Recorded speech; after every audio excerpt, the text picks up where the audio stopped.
Salut à tous et bienvenue dans cette vidéo et on reprend donc les présentations de distribution, on reprend les vidéos tout court, voilà.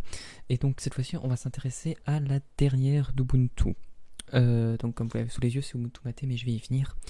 Donc Ubuntu 17.04 Zesty Zapus, voilà, qui est sorti très récemment, je sais pas la date, mais bon enfin c'est fin avril à chaque fois, celle qui se termine par .04. Et pourquoi est-ce que je la présente avec Ubuntu Mate? Alors, parce que la version classique, donc juste Ubuntu, elle est disponible avec Unity, Unity 7 ou Unity 8. Alors Unity 7 on connaît, hein, c'est un environnement assez vieux, voilà. Et Unity 8 c'est de la merde. J'avais hésité un moment à vous faire une vidéo pour vous présenter cet environnement, mais c'était vraiment trop nul, voilà. Et en plus de ça, Canonical a annoncé qu'ils allaient arrêter, abandonner en fait Unity à partir de la version 18.04 d'Ubuntu. Donc selon moi ça vaut pas trop la peine de le présenter encore étant donné que c'est un environnement qui est voué à disparaître. Et puis même malgré tout ça, même s'ils avaient eu dans l'idée de continuer le développement, je pense que je l'aurais pas présenté quand même parce que je l'ai présenté 2 fois de suite, donc pour 16.04 et 16.10. J'allais pas le faire une troisième fois, sachant que c'est pas un environnement que j'aime particulièrement, alors que Mate c'en est un que j'aime assez bien, voilà. C'est selon moi un des meilleurs Mate. Donc c'est pour ça. Une autre raison aussi est qu'on ne peut pas présenter tous les environnements à chaque fois. Hein, parce qu'il y a plein d'environnements et donc il faut faire une sélection à chaque fois. Donc j'ai fait le choix de présenter Mate aujourd'hui. Au passage, je ferai une vidéo sur le fait qu'ils aient décidé d'abandonner Unity. J'ai hésité à en faire une parce que ça fait quand même au moins un mois et demi que c'est annoncé. J'ai hésité à en faire une, mais en fait, en préparant cette vidéo-là, je me suis dit finalement, bah si, en fait, j'ai des trucs à dire dessus, donc je ferai une vidéo. Alors, avec ce qui est nouveau, donc déjà, on voit on voit le welcome screen hein, qui est classique, on l'avait déjà vu. On peut évidemment le désactiver son lancement automatique à chaque démarrage. Voilà, bien après on a des liens. Ça c'est vraiment bien je trouve pour les débutants. Parce que comme ça ils arrivent, ils démarrent le système pour la première fois et ils ont déjà plein d'informations. Les logiciels, salle de chat, communauté, participer aussi. Enfin bon, c'est pas trop pour les débutants, c'est bon, voilà. Donc c'est vraiment une bonne chose. Donc on arrive voilà ici. Donc les choses génériques donc qui seront communes à toutes les versions, toutes les versions d'Ubuntu 17.04, là c'est Mate mais c'est comme avec les autres, c'est déjà qu'on est sur un kernel 4.10, voilà, c'est-à-dire qu'il supporte les nouveaux processeurs AMD Ryzen et Intel Kaby Lake. Oui, c'est Kaby Lake. Bon, voilà. Donc voilà, on a un support de ces processeurs, donc c'est pas mal. Petite autre différence aussi, au moment de l'installation, c'est qu'à partir de cette version, donc Ubuntu 17.04, on n'a plus besoin d'avoir une partition swap qui fait au moins la même taille que la RAM. Alors j'ai écrit le double dans mes notes, mais je pense que ça doit être un mauvais copier-coller parce que c'était la même taille. Enfin bon, voilà. Non, on a plus besoin de ça, donc c'est vrai que c'est un petit peu plus de sens étant donné que maintenant on commence à avoir des systèmes avec énormément de RAM. Et on a aussi le support pour les driverless printers, donc les imprimantes sans pilote, quoi, driverless, c'est des imprimantes qui s'appellent comme ça. Et donc on a le support pour ça, c'est-à-dire que c'est soit on les branche directement en USB ou sur les réseaux et puis elles marchent complètement. Alors moi je n'ai pas d'imprimante comme ça, donc je pourrais pas vous faire une démonstration, mais je vais vous mettre un petit lien par là d'une vidéo de QuizzUp, donc qui fait une démonstration de ça puisqu'il a acheté une imprimante comme ça. Donc, voilà, c'est une vidéo assez bien. En plus, QuizzUp, c'est une chaîne YouTube que je recommande pour les informations sur Linux. Très bonne chaîne YouTube puisqu'en plus de ça, il fait des vidéos hebdomadaires avec des news hebdomadaires sur Linux en gros. Bon, c'est en anglais, mais ça va, c'est très facilement compréhensible si vous n'êtes pas très fort en anglais. Alors maintenant, passons à Mate. Donc on est sur l'environnement 1.18, voilà, version 1.18 de Mate, et qui à présent dépend complètement de GTK plus 3 et non plus de GTK plus 2 comme avant. Au passage, donc je vais revenir, petite présentation de Mate, oulala, c'est un petit peu pas trop structurée cette vidéo. Mais oui, donc pour ceux qui connaissent pas Mate, c'est un environnement qui a été créé assez récemment et qui, comme vous le voyez,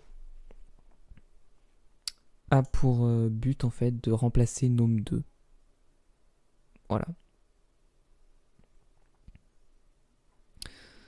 Parce qu'il y a des gens qui aimaient bien Gnome 2 qui continuent à l'utiliser alors qu'il était obsolète.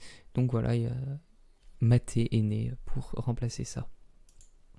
Bon, mais j'ai fait une première vidéo dessus que vous pouvez aller voir.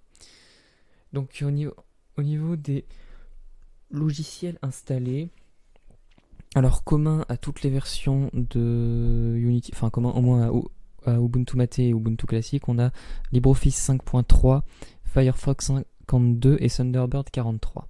Après là sur Mate, donc au niveau de l'explorateur de fichiers, on n'utilise pas Nautilus, on utilise Kaja qui est en version 1.18. Donc étant donné que c'est le logique, c'est la même version que Mate, et puis c'est l'explorateur de Mate. Donc voilà, c'est complètement logique.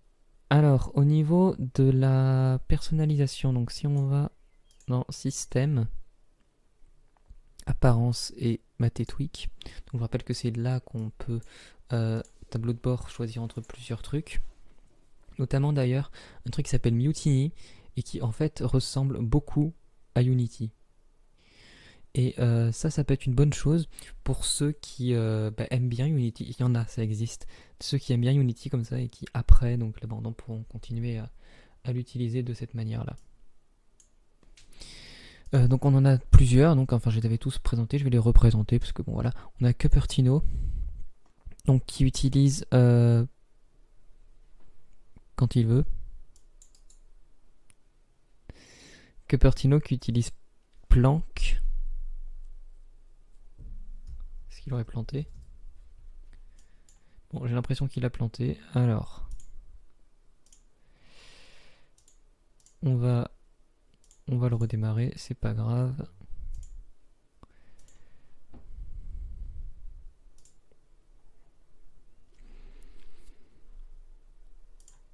Ouais, donc on a l'affichage Cupertino, donc qui utilise Planck et qui donc, a un style avec un dock en bas et ensuite une barre de contour. Bah, d'ailleurs, c'est l'affichage que j'utilise là. Comme vous voyez, je suis sur Mate 16.10 LTS, et donc voilà, c'est un affichage similaire à ça. La barre en haut et le dock en bas, comme ça. Voilà, là il le met ici. Et après on a un nouveau, donc c'est tous les autres sauf Panthéon. Ils étaient là avant, dans les versions précédentes de Mate. Panthéon, du coup, c'est un nouveau, et en fait, le problème c'est que je ne vois pas la différence en fait avec Cupertino. C'est-à-dire que les menus... Ah ok, bon, je viens de l'avoir. Bon, je reconnais que j'ai pas été professionnel jusqu'au bout. Oui, c'est que le menu est différent, il est... Là, donc ok, donc emplacement et système et sont les mêmes, mais menus ça utilise pas la même chose puisqu'on a un truc avec par catégorie et directement à côté une deuxième fenêtre en quelque sorte. Ouais, donc ça ressemble en fait au Whisker menu d'XFCE, on a même une barre de recherche en bas. Voilà, alors que dans Cupertino,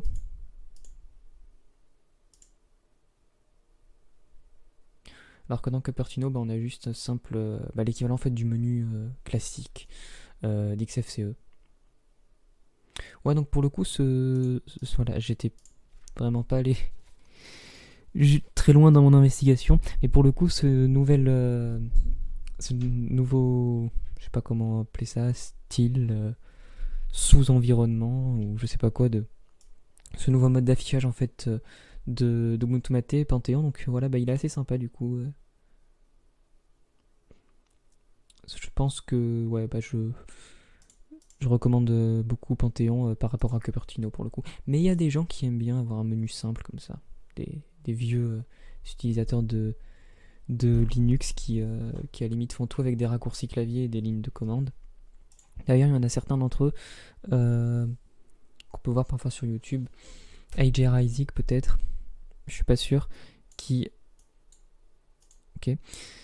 même utilise quelque chose de similaire à ça, donc soit sur XFCE, soit sur Mate, mais même sans Planck. C'est-à-dire voilà, quelque chose comme ça. et qui du coup passe tout par là et passe d'une fenêtre à une autre avec le clavier, qui utilise énormément les raccourcis clavier. Donc voilà, bon, c'est un style. Moi personnellement, je trouve ça quand même utile d'avoir un dock en bas. Non, ah bah merde, il se remet pas. On va aller le chercher dans. Moi personnellement, je trouve ça utile d'avoir un dock en bas, mais bon voilà, il y en a qui n'en voient pas l'utilité. Bon, alors après, je vais refaire le tour vite fait. On a Fedora, qui est en fait très très ressemblant à l'affichage Ubuntu Mate. Donc qui est l'affichage qu'avait Fedora à l'époque de GNOME 2. Ensuite, on a GNOME 2, donc qui est la configuration basique de GNOME 2 sans aucune modification. Mutiny, donc je l'ai montré tout à l'heure. Netbook, c'est une barre comme ça, assez petite, assez simple, avec l'essentiel quand même un menu, puis après les fenêtres ouvertes. En fait, donc c'est comme son nom l'indique pour les netbooks, c'est-à-dire des ordinateurs avec des tout petits écrans. Du coup, bah, c'est pratique, ça prend pas beaucoup de place, et puis il y a l'essentiel. Redmond, du coup, c'est quelque chose qui se veut proche de Windows. Mais là, pour le coup, s'il l'avait fait avec le deuxième menu, d'ailleurs celui de Panthéon, là, ça aurait été... ça aurait un peu plus de sens. Mais je pense... Enfin, ça doit être faisable. Il doit y être là-dedans. Je sais pas comment il s'appelle. Est-ce que ce serait celui-ci? Parce qu'il y a écrit Advanced. Ouais, voilà, c'est ça. Et après... Au passage, j'ai pas vraiment l'impression que ce soit le même menu que tout à l'heure. Bon, après, comme on l'a vu, ici, il y a des... Il y en a plus de deux. Donc voilà. Hein, au passage, vous aurez vu que c'est personnalisable comme ça directement. Juste après l'installation, sans rien installer de plus. Ubuntu Mate. Honnêtement, j'ai pas vraiment regardé la personnalisation du côté d'Ubuntu Mate, mis à part la sélection de ces affichages, c'est interface, on va appeler ça comme ça. Mais peut-être que je le ferai, puis je vous ferai une petite vidéo un peu mieux, un peu moins brouillon dessus, comme j'avais fait avec XFCE. Voilà, alors on va finir du coup avec les thèmes. Alors le thème de base,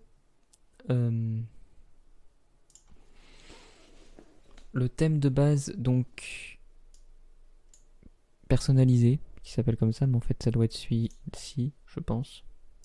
Légèrement modifié peut-être. Pourquoi on veut pas sélectionner? Voilà. Il est un peu mieux que dans les versions précédentes. Enfin, je trouve la zone, comme ça on a un meilleur petit effet de... Je sais pas trop comment dire, mais un peu comme... le surlignage est plus joli, je trouve. Après, c'est peut-être seulement une illusion. Les icônes sont légèrement différents.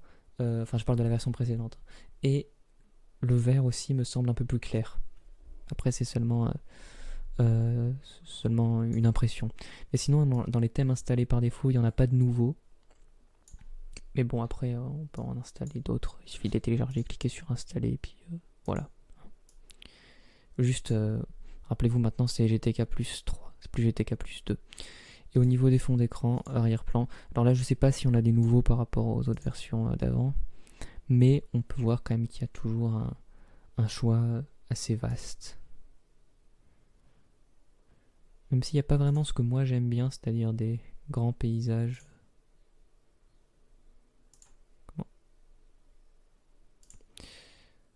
Assez vaste, mais...